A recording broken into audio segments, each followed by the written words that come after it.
Ang security unit ng Universidad ng Utah ay nakatanggap ng tawag mula sa isang babae na humiling ng tulong para sa kanyang anak na babae. At ipinaliwanag din niya kung ano ang nagudyok sa kanya na tumawag. Ang kanyang anak na babae ay isang estudyante sa universidad at nasa panganib dahil sa isang lalaking nakadate niya. Ngunit kahit na inalerto niya ang mga awtoridad, hindi niya nailigtas ang kanyang anak na babae.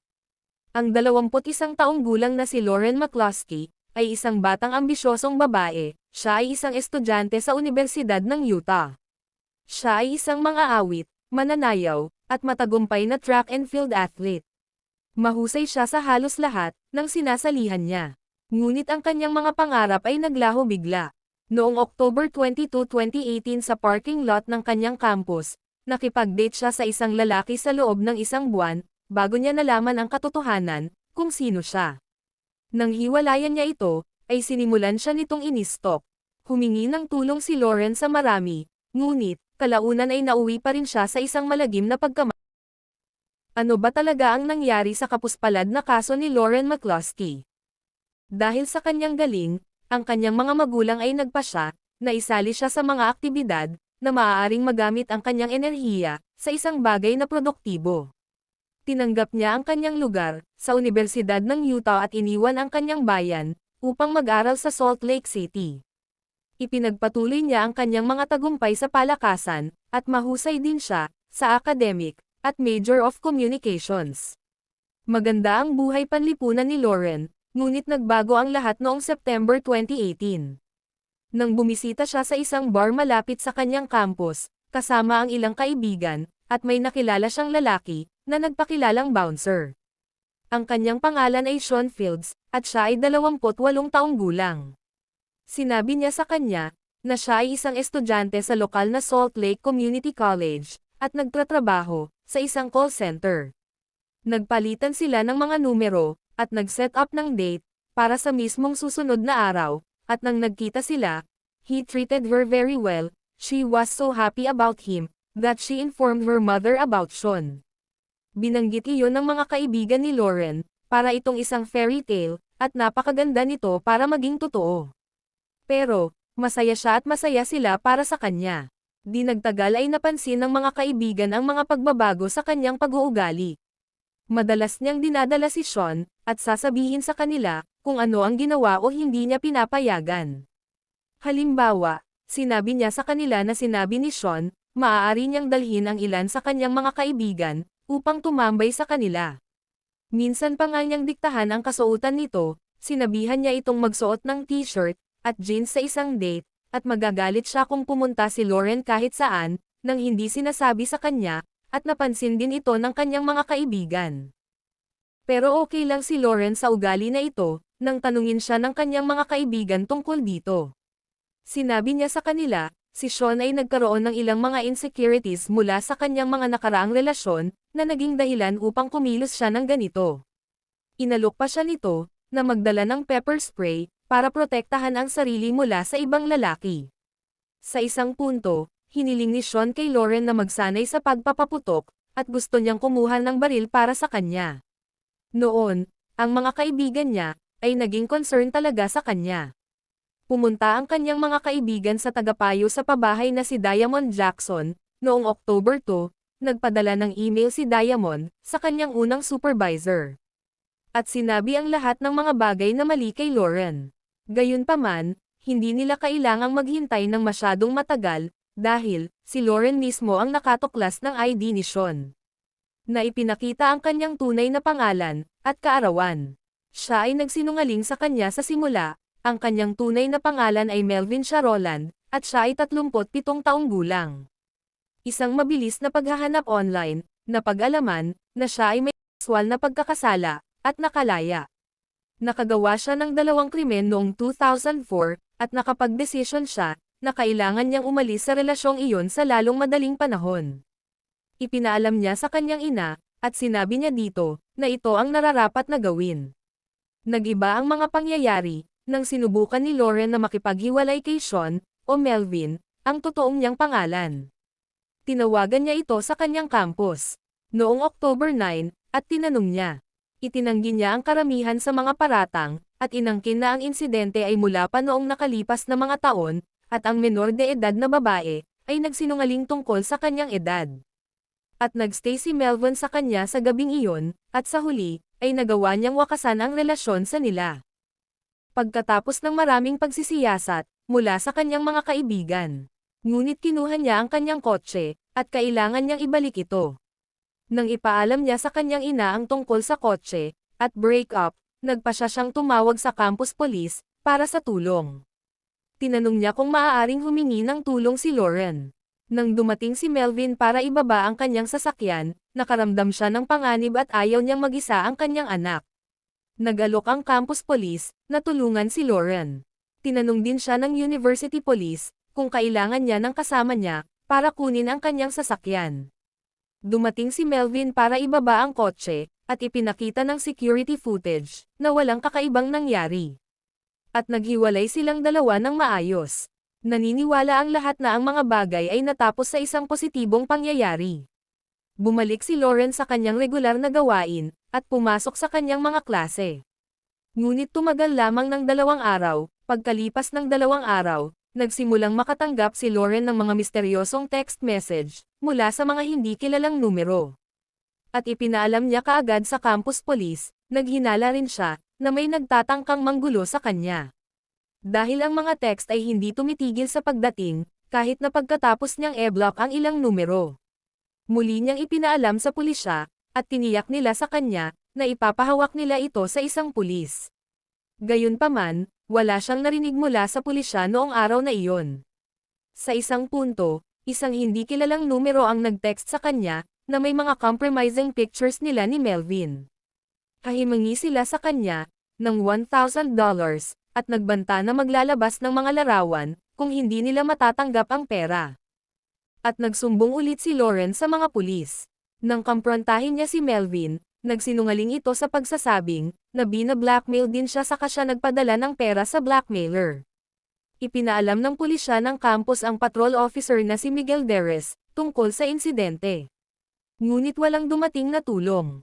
Desperado siyang protektahan ang sarili, si Lauren kasama ang isang kaibigan, ay nagtungo sa pulisya upang magsampa ng ulat noong October 13. Ngunit hindi siya sineseryoso ng pulisya. Hiniling nila sa kanya na lumipat ng tirahan, at sinabi sa kanya, ang mga text message, ay isang uri ng scam. Ipinakita sa kanila ni Lauren ang isa sa mga numero, at itinuro, na si Melvin ang may-ari nito, noong sila ay magkasama. Ibinigay sa kanya ng pulis na kinauukulan ang numero ng kaso, at tiniyak sa kanya, na tatawagan siya pabalik sa Martes, dahil ang detective na namamahala, ay wala sa istasyon sa araw na iyon. Noong araw ding iyon, muling tumawag si Lauren sa campus police, at ipinaalam sa kanila, ang buong pangyayari. Siya ay lubhang nababalisa, at nagtanong, kung kailan makukulong si Melvin. Ngunit, ang kanilang sagot ay hindi nakakatulong. Patuloy na nakakatanggap si Lauren ng mga katakot-takot na mensahe, at agad naman niyang ipinasa ang ebidensya kay Officer Deres. Noong October 19, ipinakita ng security footage si Melvin, na naglalakad sa dorm ni Lauren. Nakadamit bilang isang Marvel character na Deadpool. Pumasok si Lauren sa kanyang dorm bandang alas 4 ng hapon, at namiss siya ni Melvin ng ilang minuto. Ginamit ni Lauren ang numero ni Melvin para ma-access ang kanyang email, at mayroon na siyang access sa kanyang komunikasyon. Nangangahulugan din ito, na si Melvin ay may buong kaalaman, tungkol kay Lauren na humingi ng tulong sa pulisya. Gayunpaman, hindi naalala ni Lauren ang impormasyong ito. Natakot siya, at muling nakipag-ugnayan sa pulisya. Ang detective na namamahala sa kanyang kaso, sa kalaunan ay nakipag-ugnayan sa kanya, at hiniling sa kanya na ipadala ang lahat ng impormasyon. Muli ay malinaw na ipinakita nito, na hindi niya sineseryoso ang kaso. Sa puntong ito, sinabi ni Lauren sa kanyang ina, na sa palagay niya ay naiinis ang pulisya, sa kanyang madalas na mga tawag, at mga mensahe. Noong October 22, 12 araw pagkatapos makipaghiwalay ni Lauren kay Melvin, nanghiram siya ng silver Buick na sasakyan sa kanyang kapitbahay, at umalis sa kanyang apartment ng madaling araw. Ipinarada niya ang sasakyan sa tabi ng dorm ni Lauren, at doon siya hinintay. Nakatanggap si Lauren ng text mula sa deputy chief, na nagsabi sa kanya na pumunta sa istasyon, sa lalong madaling panahon. Tinawagan niya ang kanyang kaibigan, at sinabi sa kanya, na ang mga text ay naglalaman ng mga grammatical error, at nag-alinlangan siya, na ito ay mula sa pulisya. Ipinaalam niya ito kay Officer Deres, at kinumpirma niya, na hindi ito numero ng pulis. Ngunit sa halip na gumawa ng anumang aksyon, hiniling ng pulis sa kanya na huwag pansinin ito. Ilang beses naglibot si Melvin sa kanyang campus at dorm, umaasang makakatagpo siya. May bitbit itong itim na bag. At ang kasamahan ni Lauren, ay pinapasok siya sa loob. Bandang alas 8 nang huling nakita si Melvin sa kanyang dorm, iyon din ang oras ng pagbabalik ni Lauren mula sa kanyang night class. Siya ay nasa isang tawag kasama ang kanyang mga magulang. Masaya niyang pinag-uusapan ang kanyang ginawa, at ang pag-unlad ng akademiko. Nang bigla na lang siyang nagulat, narinig ng kanyang mga magulang ang pagkaladkad sa kanya, bago nawala ang koneksyon.